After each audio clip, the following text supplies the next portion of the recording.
Chapter 2 177 Demon of Fate. Sonny held his breath, affected by the disturbing scene in front of him. The corpse was kneeling on the floor of the small cell, its hand chained to the floor. There was a circle carved into the stone around it, with countless symbols that Sonny could not understand surrounding it. However, the circle was broken. In the thousands of years since the fall of the Dark City, the floor of the dungeon cell had cracked, with several fractures running straight through the intricate engraving. Whatever it was the circle was meant to contain had either perished or escaped a long time ago. Now, the only thing that remained was a withered corpse. Coming closer, Sonny took another look at the person who had been imprisoned and died under the ruined cathedral, in a cell situated exactly beneath the statue of the nameless goddess. Because of the dark mantle and the black lacquered mask, Sonny couldn't glean a lot of information about the corpse. It seemed to belong to a human, but other than that, everything about it was a mystery. What terrible sin had this person committed to be condemned to this awful death? Strangely, Sonny's intuition was silent. It was as though there was nothing in front of him at all. To his sixth sense, the prisoner of the underground cell appeared as an empty space. Weird. This person had clearly been either hated or feared a lot to be locked behind all these barriers. Surely finding such a creature would affect my fate. Why don't I feel anything then? With a tense frown, he took a deep breath and carefully stepped inside the circle. It was then that Sonny noticed a chaotic mess of runes drawn on the floor near the prisoner's left hand. The sight of them almost sent him into a seizure. Staggering away, Sonny fell to his knees and threw up. Ah, damn it! Those runes.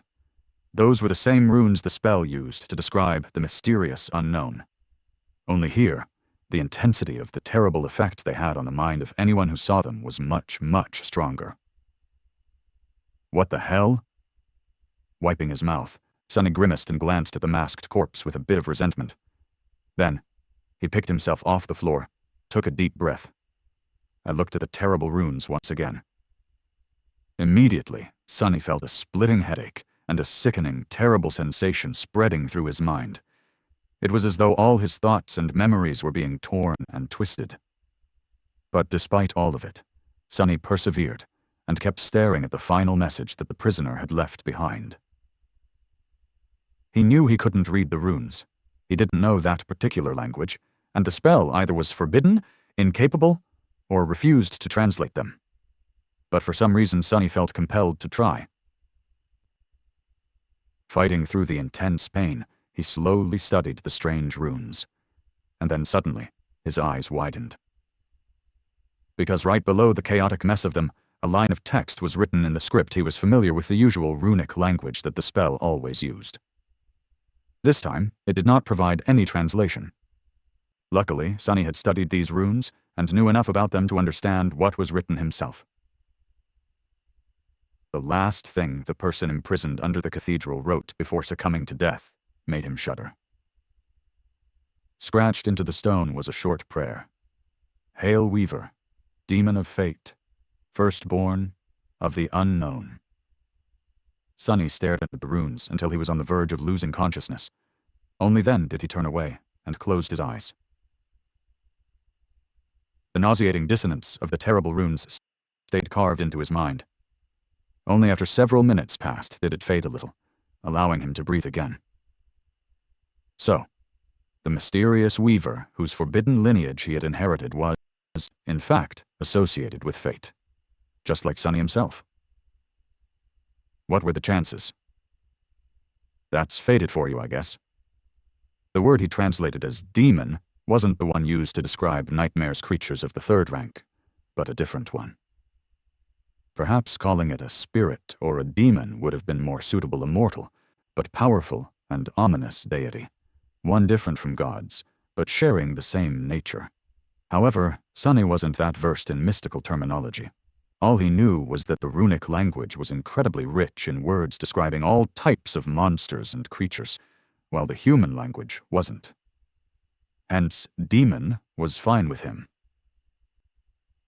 Apart from the tantalizing revelation about the mysterious weaver, he had noticed one other important thing by forcing himself to study the runes. Before, Sonny had thought that there was a single entity that the spell refused to call by its name and simply described as unknown, leading him to call it the unknown. Yes, Sonny was not that imaginative when it came to word choice. Whether the unknown were a kind of beings, a single existence, or a force of nature, he did not know. But now, he realized that there were actually two types of forbidden runes, and two things that the spell did not know how or did not want to mention. One was the same as those used in the description of the drop of ichor, which stated that the vile, thieving bird was hated both by the gods and by the unknown. It also said that the reflection of the unknown stayed forever frozen in the depths of Weaver's pupils, and that just looking at it drove the thieving bird mad. The other was the same as those used in the description of the stone saint, which was created by the last child of the unknown, and now here by the dead prisoner, who had called Weaver the firstborn of the unknown. What the hell does all of this supposed to mean? His suspicion that Weaver had something to do with the creation of the nightmare spell only grew stronger after learning that they had something to do with the domain of fate. After all, the spell seemed to be weaved out of numerous strings of fate, and there was this being called Weaver, who had the blood of gods in their veins, but was also somehow connected to the unknown. Feeling his headache only growing stronger, Sonny winced and shook his head. Later. I will think about it later. There would be time to ponder about all this later, or not if he dies trying to escape the forgotten shore. Either way, that time was not now. Turning back to the chained corpse, Sonny cautiously avoided looking at the dangerous runes and kneeled in front of it. He wanted to know what was hiding behind the mask. But as soon as he touched it, the corpse suddenly shattered and fell apart, turning into dust right in front of his eyes. Even its dark mantle rotted and disappeared, as though the thousands of years that had passed since the fall of the Dark City and the destructions of the cathedral finally caught up with it. Soon, all that was left was a pile of dust, and the lacquered mask lying on top of it, its black surface glinting slightly in the pale light of the ghostly torches.